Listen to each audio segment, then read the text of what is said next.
अस्सलामुअलैकुम, मैं आपका होस्ट चौधरी बावर कांजू। आप देख रहे हैं हमारा यूट्यूब चैनल चौधरी बावर कांजू ऑफिशियल। तुहानू पता है कि गंदम की जी कटाई का सीजन वो शुरू हो चुका है और पहले गंदम की कटाई करी दी है। उस तो बाद इसका जरा तूड़ी का प्रासर होता है वो माल मवेशी वास्ते वो तूड़ी बनाई जाती है।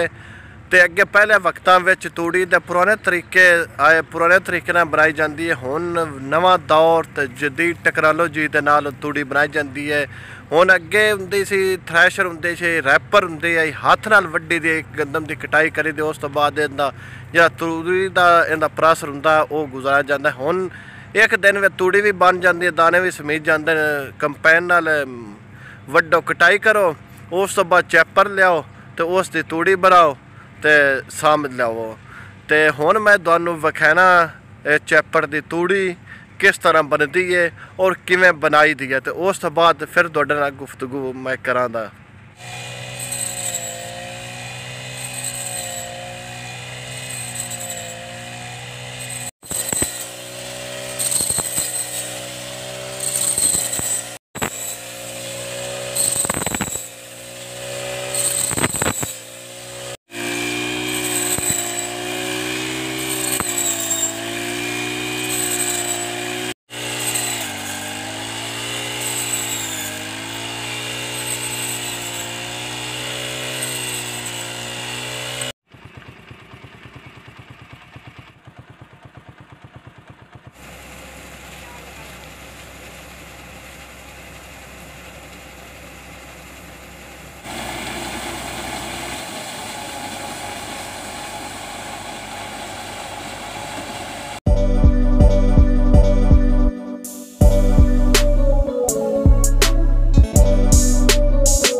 सारा तरीका इन्हां तूड़ी दे परासर दा है।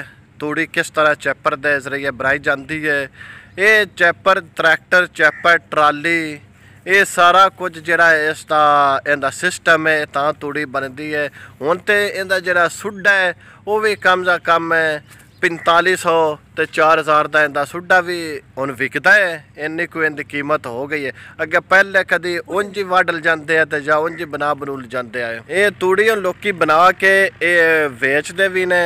ਇਹ ਸਾਰਾ ਸਿਸਟਮ ਇਸੇ ਤਰ੍ਹਾਂ ਮਾਲ ਮਵੇਸ਼ੀ ਵਾਸਤੇ ਵੀ ਇਕੱਠੀ ਕਰਦੇ ਨੇ। ਜਨਾਬ ਮਗਰ ਕਿ ਚੈਪਰ ਚੱਲ ਰਹੀ ਹੈ ਇਹ ਜਦੀਦ ਟੈਕਨੋਲੋਜੀ ਦੇ ਜ਼ਰੀਏ ਤੂੜੀ ਬਣ ਰਹੀ ਹੈ। ਕਦੀ ਉਹ ਜ਼ਮਾਨਾ ਹੁੰਦਾ ਸੀ ਸਾਡੇ ਵੱਡੇ ਵਡੇਰੇ ਦੱਸਦੇ ਸੀ ਕਿ ਫਲਿਆਂ ਨਾਲ ਦੱਥੇ ਵਾਲੀ ਤੇ ਥ੍ਰੈਸ਼ਰ ਨਾਲ ਇਹਦੀ ਤੂੜੀ ਬਣਦੀ ਸੀ। ਉਸ ਮਹੀਨਿਆਂ ਦੇ ਦਿਨਾਂ ਦੇ ਕੰਮ ਪਾਉਂਦਾ ਸੀ। ਹੁਣ ਤੇ ਮੈਂ ਚੰਦ ਘੰਟਿਆਂ ਵਿੱਚ ਤੂੜੀ ਬਣਾ ਕੇ ਪਾਸੇ ਹੋ ਜਾਂਦੀ। ਤੁਹਾਡੇ 20 ਟਰਾਲੀਆਂ ਲਾ ਜਾਂਦੇ ਨੇ ਤੇ ਕਿਸੇ ਨੂੰ ਕੋਈ ਕਿੰਨੀ ਵੀ ਤੂੜੀ ਚਾਹੀਦੀ ਹੋਵੇ ਉਹ ਬਣਾ ਜਾਂਦਾ ਜੀ। ਅਗਰ ਬਾਹਲੀ ਭੀੜ ਵਿੱਚ 2 ਨਹੀਂ 3 ਨਹੀਂ ਤੇ 4 ਚੈਪੜਾ ਲਾ ਕੇ ਆਪਣਾ ਕੰਮ ਚਲਾ ਲਈਦਾ ਹੈ।